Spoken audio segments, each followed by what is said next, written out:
दोस्तों, आज हम शुरू करने जा रहे हैं श्रीमद् भगवद गीता का 5वां अध्याय। ये अध्याय कर्म संन्यास योग के बारे में बात करता है। इस अध्याय में कुल 29 श्लोक हैं। मैं आपको हर श्लोक के एक एक शब्द का मतलब समझाऊंगा और फिर मैं आपको पूरे श्लोक का भी मतलब समझाऊंगा।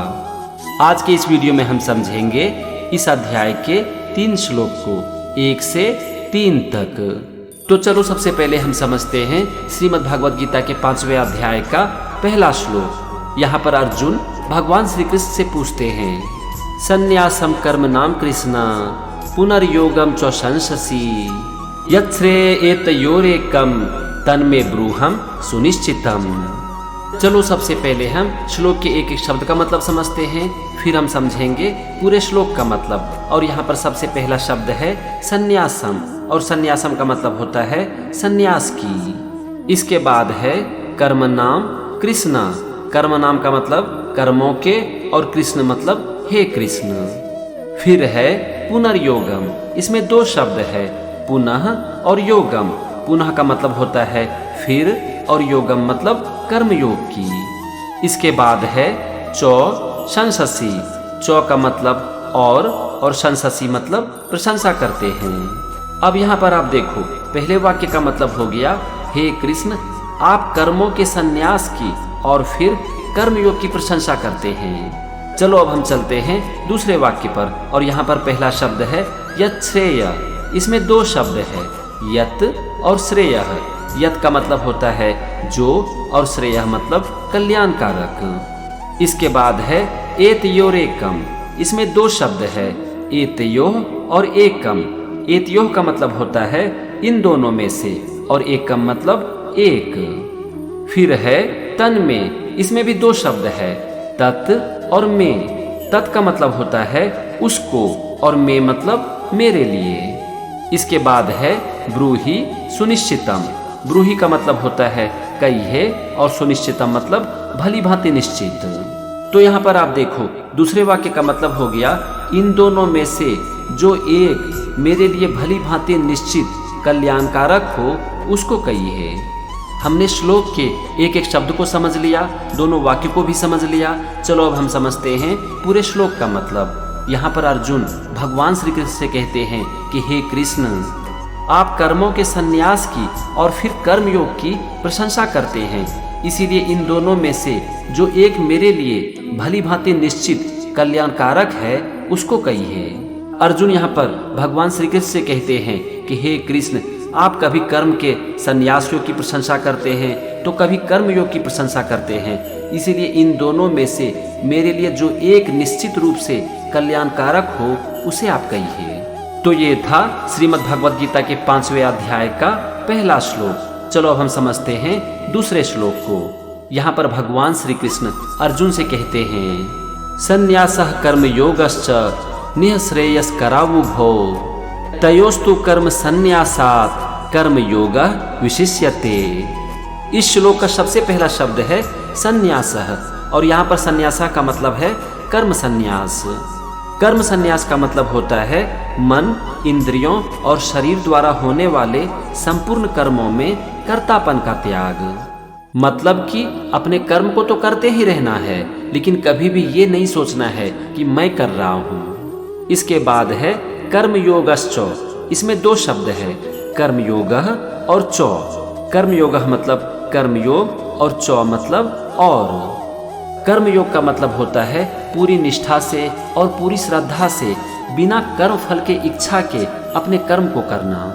फिर है निःश्रेयस करावु भव। इसमें भी 2 शब्द है, निःश्रेयस करो और उभव। निःश्रेयस करो का मतलब होता है परम कल्याणकारक है, और उभव मतलब दोनों।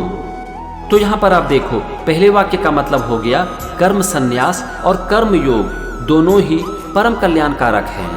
अब हम चलते हैं दूसरे वाक्य पर, और यहाँ पर पहला शब्द है तयोस्तु। इसमें 2 शब्द है, तयोः और तू। तयोः का मतलब होता है उन दोनों में, और तू मतलब परंतु। फिर है कर्म संन्यासात् कर्म योगे। इसमें भी 2 शब्द है, कर्म संन्यासात् और कर्म योगः। कर्म संन्यासात् का मतलब होता है कर्म संन्यास से और कर्मयोग मतलब कर्मयोग। और अंतिम शब्द है विशिष्यते, और विशिष्यते का मतलब होता है श्रेष्ठ है।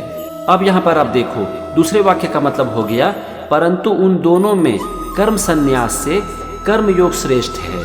ये था दूसरे श्लोक के एक एक शब्द का मतलब और दोनों वाक्य का मतलब। चलो अब हम समझते हैं पूरे श्लोक का मतलब। यहाँ पर भगवान श्री कृष्ण अर्जुन से कहते हैं कि हे अर्जुन, कर्म संन्यास और कर्म योग दोनों ही परम कल्याणकारक हैं, परंतु उन दोनों में कर्म संन्यास से कर्म योग श्रेष्ठ है। भगवान यहाँ पर कह रहे हैं कि कर्म संन्यास और कर्म योग दोनों ही परम कल्याणकारक हैं, दोनों ही श्रेष्ठ हैं, लेकिन इन दोनों में से कर्म योग कर्म संन्यास से ज्यादा श्रेष्ठ है।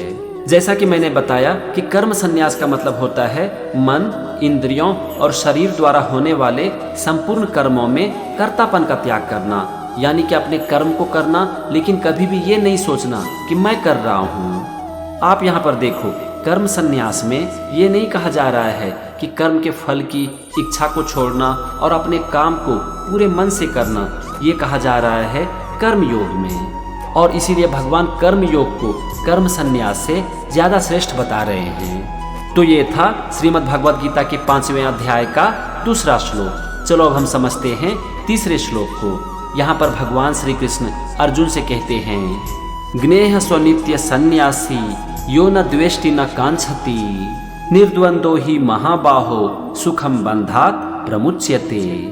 सबसे पहले हम समझेंगे श्लोक के एक एक शब्द का मतलब। और यहाँ पर पहला शब्द है ज्ञेय और इसका मतलब होता है समझने योग्य है। फिर है सह और सह का मतलब होता है वह। यह का मतलब है जो पुरुष, न मतलब नहीं, द्वेष्टि मतलब द्वेष करता है और कांक्षति मतलब आकांक्षा करता है। अब यहाँ पर आप देखो पहले वाक्य का मतलब हो गया जो पुरुष ना द्वेष करता है और ना ही आकांक्षा करता है वही सदा सन्यासी समझने योग्य है। अब हम चलते हैं दूसरे वाक्य पर और यहाँ पर पहला शब्द है निर्द्वंदो और इसका मतलब होता है राग द्वेष आदि द्वंद्वों से रहित। इसके बाद है ही महाबाहो सुखम। ही का मतलब होता है क्योंकि महाबाहो अर्जुन के लिए कहा गया है और सुखम मतलब सुखपूर्वक। इसके बाद अंतिम शब्द है बंधात प्रमुच्यते। इसमें दो शब्द है बंधात और प्रमुच्यते। बंधात का मतलब होता है संसार के बंधन से और प्रमुच्यते मतलब मुक्त हो जाता है। अब यहाँ पर आप देखो दूसरे वाक्य का मतलब हो गया हे अर्जुन, क्योंकि राग द्वेष आदि द्वंद्वों से रहित पुरुष सुखपूर्वक संसार के बंधन से मुक्त हो जाता है। मतलब कि जिसके मन में ना तो मोह होता है और ना ही दूसरों के प्रति द्वेष की भावना होती है वही सुखपूर्वक संसार के सारे बंधनों से मुक्त हो जाता है। हमने श्लोक के एक एक शब्द का मतलब समझ लिया, दोनों वाक्य का भी मतलब समझ लिया। चलो अब हम समझते हैं पूरे श्लोक का मतलब। यहाँ पर भगवान श्री कृष्ण अर्जुन से कहते हैं कि हे महाबाहो, जो पुरुष ना द्वेष करता है और ना ही आकांक्षा करता है वही सदा सन्यासी समझने योग्य है, क्योंकि ऐसे लोग राग द्वेष द्वंद्वों से मुक्त रहते हैं और सुखपूर्वक संसार के बंधन से मुक्त हो जाते हैं। भगवान यहाँ पर कह रहे हैं कि जिस पुरुष के मन में ना तो कोई आकांक्षा होती है और ना ही दूसरों के प्रति द्वेष होता है वही सन्यासी कहलाता है और वही समझने योग्य है, क्योंकि ऐसे लोग ही राग और द्वेष दोनों से मुक्त होते हैं और वो सुखपूर्वक संसार के सारे बंधनों से मुक्त हो जाते हैं। तो ये था श्रीमद् भगवद गीता के 5वें अध्याय का तीसरा श्लोक और उसका मतलब। आज की इस वीडियो में हमने समझा श्रीमद् भगवद गीता के 5वें अध्याय के 3 श्लोक को। अगले एपिसोड में हम कुछ और श्लोक को समझेंगे। तो मेरे साथ बने रहिए और सीखते रहिए श्रीमद् भगवद गीता। जय श्री कृष्ण।